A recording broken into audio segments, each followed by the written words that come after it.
Good evening, Dominic Box. It's Suzanne Monk. How are you doing? Hey, Suzanne, I'm doing exceptionally well, all things considered. And as you know, it's Thursday, the worst day of the week. It's Monday, Tuesday, and Wednesday, 'cause Friday is my day. The weekend is the peak end of the week. There's no more hurrying and scurrying around. We're just painting the town bright red. 'Cause on Thursday, I wish it were Friday instead. Beautiful. Just beautiful. Bravo, my friend. Bravo. Hey, thank you so You're much. warming us up out here. It's cold.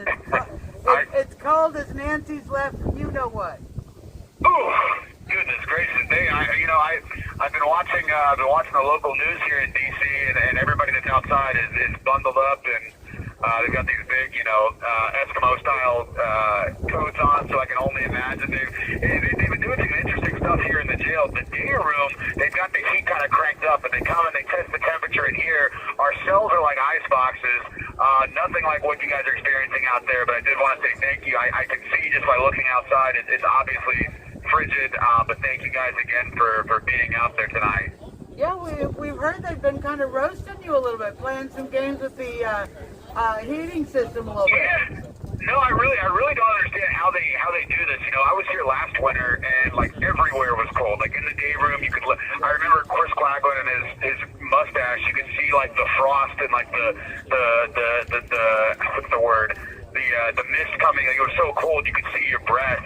And then now, I don't know what they've done this year, but like literally the day room, I actually asked the guy, I said, what's the temperature in here right now? They said, well, it's 78 degrees, everything's fine. And I said, why don't you come into my cell and tell me why I need to put on 2 pairs of longs on, a sweater, and sweat bottoms? And he's like, we'll need to get the general temperature of the facility to know where we're at if we need to increase things. And I said, well, that's a funny game you're playing, but, it's frigid in the cells, but, ultimately I think in, 46 more days we should be out of here. And I'll be back down south in Savannah or Jacksonville, Florida, and so I'll be a little bit warmer. But thank you guys again for braving the temperatures. And, they're playing games, but it is what it is. It's, we're in jail, we're not at summer camp, and hopefully, by airing enough grievances and alerting people to some of the stuff that they're doing, eventually some change will happen. Well, I know, but you're not in an easy bake oven either, so it should be some regulated temperature.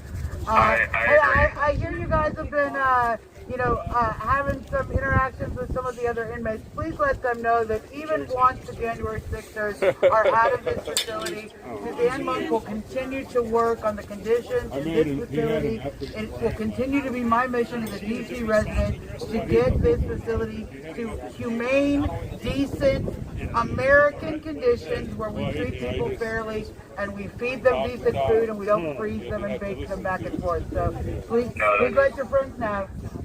I will, and that's incredible because, it is, it's so easy to focus on just the J6ers, but I think, there's anywhere from at any time between 2,000 and 3,000 men and women that are in this facility, and there are so many different, there's literally, we've been filing grievances for months. There's rat feces in the breakfast cereal, there's the games with the temperatures, there's the lack of getting outside. We've not been outside since August 14th or August 16th. They don't let certain inmates ever out of their units. They're not able to get exercise. They don't have access to religious services. Myself and the other men on this unit, we're literally never allowed off the unit, so we can't do any. They talk about, we've got all these programs and things that are available. They're not to certain inmates. And then without people like yourself, Suzanne, none of these people, ourselves or the DC local, would have any voice. So I commend you for being willing to stick up for the fight because, no matter what these men and women are accused of, they are still American citizens, and incarceration is not supposed to be, simply punitive and punishment. The men that are in this facility, 99% of them are here pre-trial, and they have rights as American citizens. just the actual act of being incarcerated in this pretrial state is not supposed to be a punishment. I know myself and many of the other men, there was a time I was held in solitary confinement for over 69 days as a pretrial federal inmate with no disciplinary reports, no justification, and no reason, where literally every other day the unit was flooded, the water was turned off for up to 48 hours at a time. I have all this documented. I had 2 mice in my bed that I guess crushed them in my sleep. And it's just, there's any number of different things that need to be addressed and corrected. But I think that one of the unintended benefits of us coming through here is when you take, several hundred people who've never had a speeding ticket or had an overdue library book, and you throw them into a facility like this, change can happen. It's not been comfortable, it's not been pleasant, and it certainly hasn't been our choice.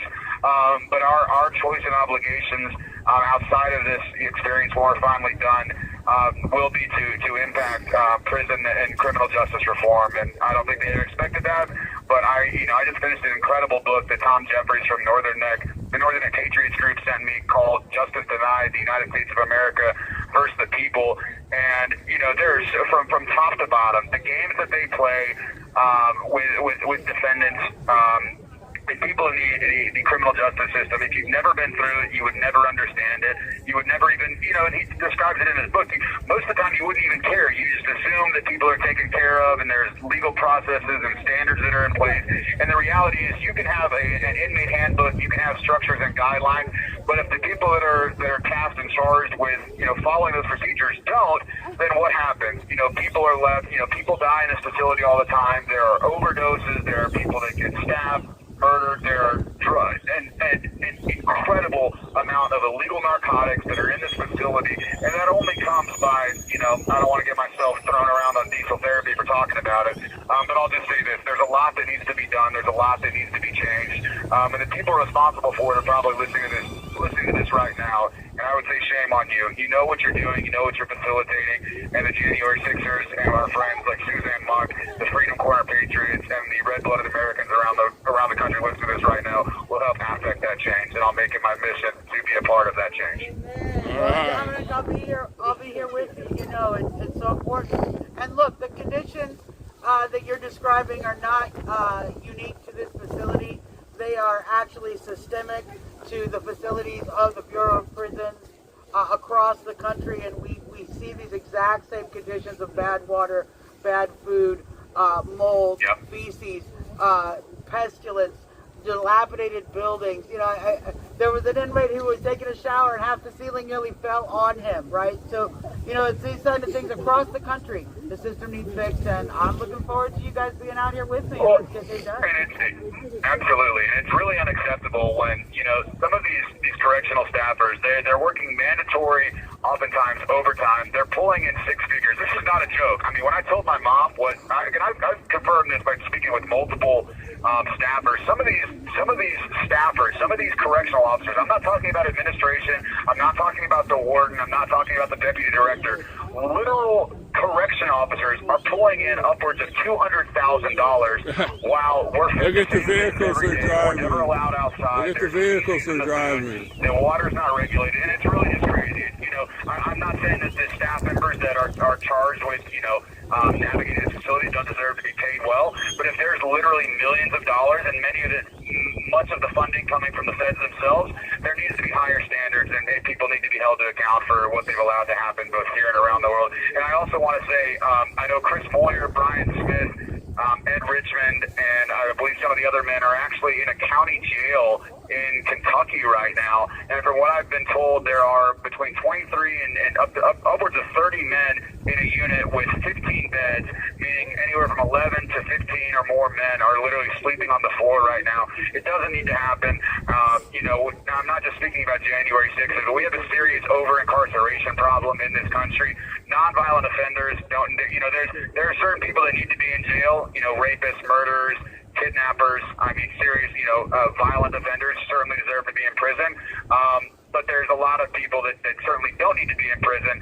And I learned so much, just being a part of this process. And I really, again, I sound like a broken record, but my eyes have been, forced open by coming through this process, and I feel invigorated and motivated to help you, Suzanne, and the others that are going to work to change things. And I'm coming up on my second birthday behind bars, and just like thinking about that, I've had 2 holiday seasons, 2 college football seasons, and these people have taken almost 2 years of my life. Well, really more, 4 years of my life, but I've spent now almost 2 years behind bars, and I'm not just going to walk away from this and say, oh, I've learned my lesson. There's going to be real, I'm the stone that you've thrown into the proverbial pond, and the ripples are going to go on for many years. Well, I'm glad to let you go on because we have Channel 4 News here listening, and I think that, with this being a facility here in the district, this is something the local news needs to be paying more attention to. The conditions that are going on in this facility have been ongoing, problematic for quite some time, and it is people like local news that are going to bring light to the conditions in this facility and actually exact that change here in the district. Well, so I'm happy to let it to light. Yeah, and I'm happy to let you, really give them an inside, scoop on what needs to be changed. Yeah, sure. Hey, Channel 4, I'd be happy to talk to you guys. Hey Dominic, it's Ted Oberg. I'm a reporter for News 4 here in town. Thanks for talking to us. 2 years. Absolutely. 2 years is a long time, and I heard you say a couple minutes ago, with absolute certainty, that you'll be out soon. I just wonder what gives you that certainty and that faith that'll happen, and what happens if it doesn't? So I'll say this. What was your name again? It's Ted, and my name is Ted, and last name's Oberg.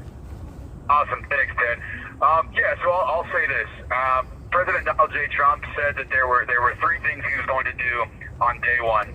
He was going to close the southern border, he was going to drill baby drill, and he was going to free the J6 hostages who have been overly and aggressively prosecuted by the corrupt Department of Justice. And I'm one of those January 6 defendants who's been overly and aggressively prosecuted by the Department of Justice. I have the unique distinction of being the only currently incarcerated January 6 defendant with no violent charges. And Ted, I actually had a legitimate press pass from the Trump Pence campaign.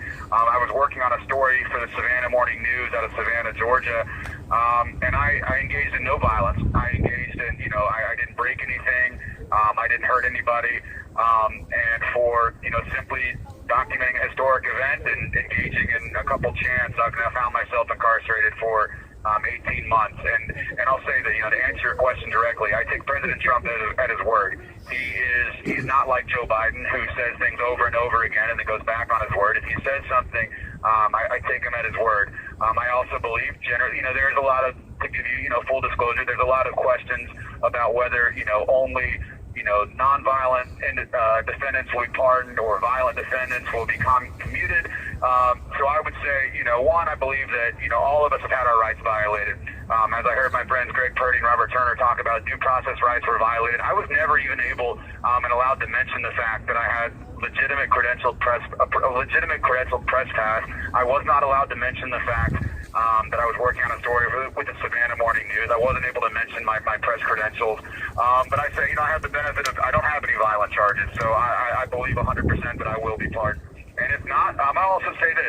When I was at court several weeks ago for my pre-sentence investigation, the U.S. Marshals actually pulled me out of the holding cell and said, Mr. Box, we see your sentencing scheduled for February 21st. And I said, that's correct. And they said, well, I guess it's the last time we'll ever see you. Congratulations and enjoy your freedom. So I trust President Trump. That really happened. I mean, to have a U.S. Marshal say that, how'd that feel? It felt incredible. It felt incredible. It was invigorating, and it just lets me know that so many people who have to act stoic and seem, and prior to the election, they remained somewhat impartial, and they would always, I had a lot of fist bumps and I had a lot of winks and nudges throughout the process, both from court staff. It's actually the third time I've had positive interactions like that with the U.S. Marshals.